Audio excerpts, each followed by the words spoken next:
I've told him a little bit about what this class is. That we're here to work on our research writing, and that we're all going to be pursuing a research writing project that has something to do with Richmond. And he's done some really interesting work about Richmond. And so he's going to talk to you about what he's found in his research process. So, please, if you'd like. All right. Good afternoon, everybody. How are you?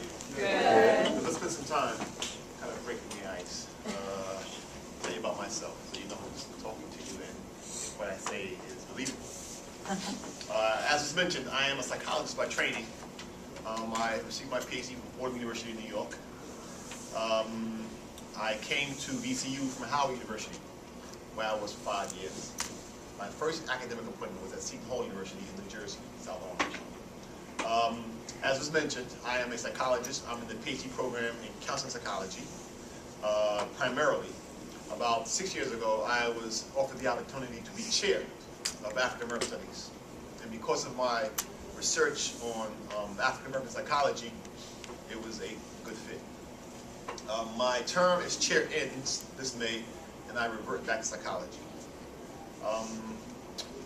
Kind of why I'm here today, I'm guessing is a consequence of my documentary film work, which came out of my need to find a niche that made me fit with African American Studies, as opposed to being an empirical researcher, just really working with data, as I do in psychology.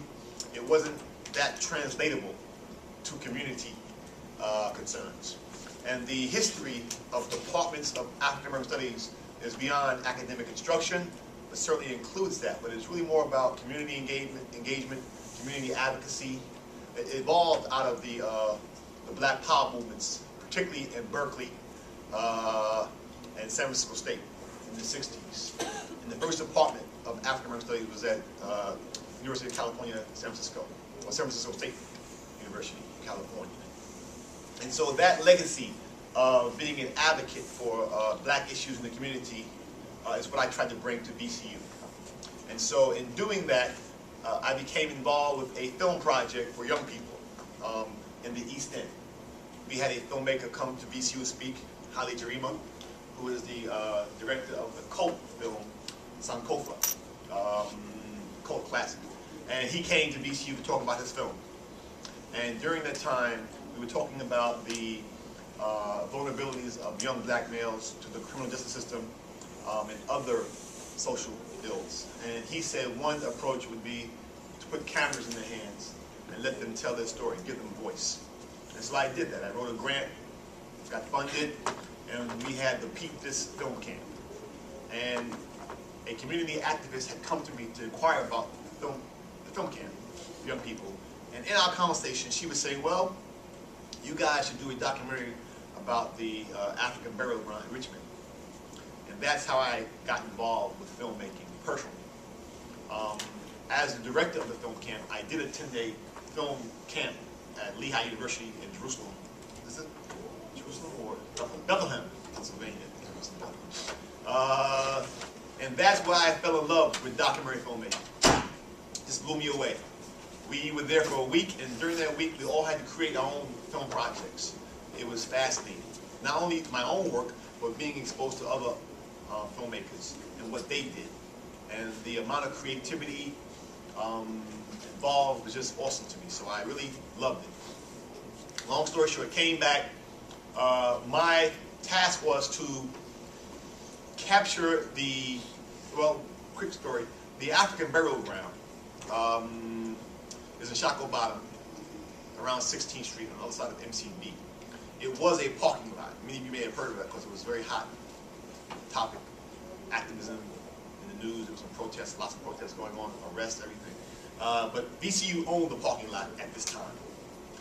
But it was a cemetery for enslaved Africans who were probably part of the, because Shackled Bottom was a market where you bought and sold enslaved Africans. Some people say slaves, but I prefer enslaved Africans. So it was a market, a very active market.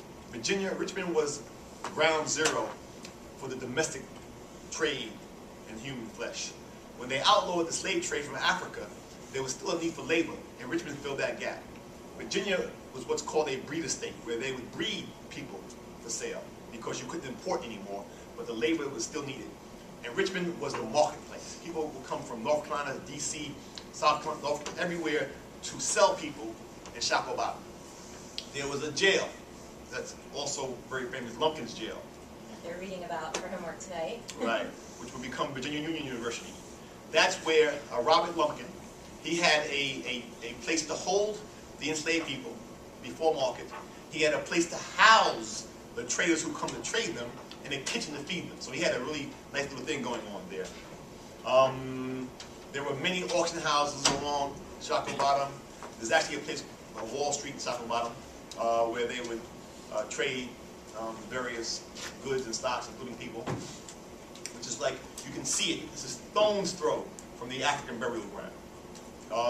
The African burial ground is also where Gabriel, sometimes called Gabriel Prosser, he was an enslaved person who had planned what would have been the biggest rebellion in the U.S. had it gone off. He was betrayed by a fellow enslaved African. But Gabriel was executed on the site of the African burial ground. There's a plaque there now for his execution. He was from Henrico, and there's also a plaque where the rebellion was planned. So this is not simply a burial ground, a cemetery. Even though, in my opinion, it would be inappropriate to have a parking lot on any cemetery. But this is a place where people who were part of an ugly history in the U.S. That resulted in them being bought and sold like cattle. Many of them died in the process. So this is a special burial ground that certainly shouldn't be a parking lot. And I was trying to reconcile, because when I go out in the community, or anywhere, no matter what I say I am or what I do, I work for VCU, and I'm judged accordingly. So I see myself as not a troublemaker. Perhaps some around campus view me as that. But I see myself as a good citizen, whose responsibility is to make sure that I can represent VCU and it represents me in a way I can live with. So the documentary was really going to chronicle the struggle of the community to reclaim the burial ground. And so that's what I did. And it was a liberating experience. It's my opinion that the documentary really moved the discussion fast forward, because this has been going on for 12 years. The struggle, even before VCU owned the parking lot, the struggle was going on. So when VCU bought the parking lot, they knew it was their burial ground. That's what made it so egregious.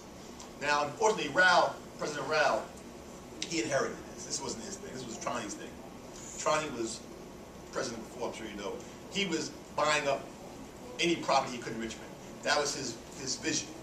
And some say very effective, because he expanded VCU tremendously. So when Rao got here, the parking lot issue was already a hot topic. In fact, it had already been dealt with by a group of politicians, black politicians from the General Assembly, the mayor, who's now mayor, and VCU administration. They had agreed to set aside a small portion of the parking lot for memorialization of burial ground.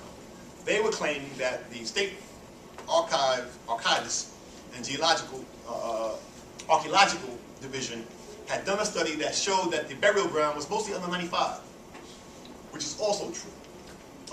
But the community was arguing that no, the burial ground extended beyond the parking lot, and there's evidence to that effect. The community wanted the parking lot to be removed, excavation to be done. VCU resisted. I think they resisted in a reactionary fashion. I don't think Rao had people in his circle. He still had Trani's people in his circle. And I think they were giving him bad advice. Trani's position when he was president was to dig in and fight the community. Not just the black community, all communities in Richmond had beef with Trani. And I think Rao was still getting advice from Trani's advisors, which was bad advice. And I had several occasions to meet with Rao about the parking lot. And my advice to him was to get ahead of this. Do like William and Mary, like Brown University. Get ahead of this. Embrace this.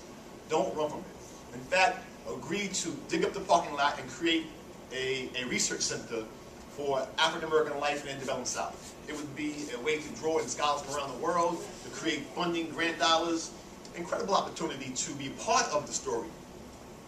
But he didn't do that. Long story short, the governor, the Republican governor, intervened, bought the parking lot from VCU and gave it to the community, or the city to give to the community, which was a smart move on McDonald's part. Very smart political move on his part. And it didn't cost him anything. It wouldn't have cost VCU anything either. They would have gotten more out of it had they been willing to negotiate, but the governor intervened, bought it, gave it back. So VCU was left with a bad reputation, with continued mistrust, particularly with the black community. And the next documentary I did, I met with Raul again, trying to give him an opportunity to get ahead of this one, and he did, or he has agreed to get ahead of this one. This one has to do with the practice of robbing black cemeteries in Richmond to supply cadavers to train the medical doctors at MCV. During the early 1800s through the early 1900s, Richmond was a major market in human cadavers. And the primary material tended to be African American cadavers. Why? Black cemeteries were more vulnerable. It wasn't that they were necessarily targeting for any malicious reason, but racism was certainly a factor because there was less outcry in the community when the black cemeteries were being disinterred. The black cemeteries were typically in unguarded areas, not in churches or on private property. Again, these were enslaved people, or some free folks, many of whom were poor. They had nobody to advocate for them, so their cemeteries were very vulnerable. And MCV needed bodies to train their doctors. All medical schools needed bodies. It was illegal at that time to dissect bodies, so you had to steal them. You couldn't donate your body to science. It wasn't possible. So the only way you get them was to rob cemeteries. It was common. There was also in Augusta, Georgia, the Medical College of Georgia, there's a book called Bones in the Basement, in which they also discovered that the practice of robbing black cemeteries was widespread. MCV, or VCU, MCV, they had an African American by the name of Chris Baker, who was the janitor. On his death certificate, he called himself the anatomical man. But he was chronicled in many of the journals of students and physicians as being old Chris, keeper of the stiffs. His job was not only to maintain the lab, but to secure bodies. Now, sometimes he would buy them from middlemen. The middlemen were called resurrectionists. And there, it was a hustle. It was like literally, it was an occupation for people to rob graves. Chris would buy them from the middlemen. When they were in demand, he himself, with students, would go out and get bodies personally. Chris was arrested 3 times. The 3rd time, he was arrested with 4 medical students. They were acquitted by the governor in about 5 days. Today, even today, some believe that the criminal justice system is a lot less kind to black men. But in 1890, this man was acquitted in 5 days of felony charges, personally by the governor. That shows you the degree of influence that he had and the importance he had to the medical college. The 2nd time he was arrested was with another black man. They were walking down the street with a wheelbarrow. The police saw him. The police knew him. Everyone in Richmond knew him and what he did. So the policeman asked to see what he had in the barrel because he knew Chris and what Chris did. And Chris said it was cabbage. He said, "Let me see the color of your cabbage."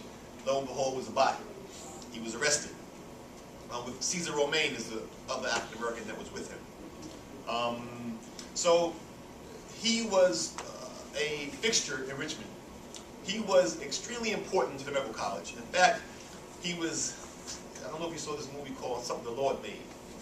Anybody see that movie? About Vivian Harris. This young man was at Johns Hopkins. He was a lab assistant, black man, lab assistant. He was actually the brainchild behind a very important operation to correct a congenital heart disease in children. But because of his race, he wasn't able to, he wasn't a doctor, and he wasn't able to receive the fame. The doctor who was leading the operations under his guidance, received the fame. But recently they actually have erected a picture of Vivian Harris in the Johns Hopkins, library with other folks. But very touching story. The point is that had Chris Baker been alive during another era, he might have been a surgeon himself. All the students reported that he was incredibly knowledgeable about anatomy and physiology. That he would often tell the instructors which students were going to pass and fail after about 2 weeks in the lab with him. So he was a multi-talented man and really ran the cadaver lab at the medical college. He lived in the basement with his wife and child. And in fact, when he died in 1919, his death made the front page of the Richmond Times-Leader, which is now the Dispatch.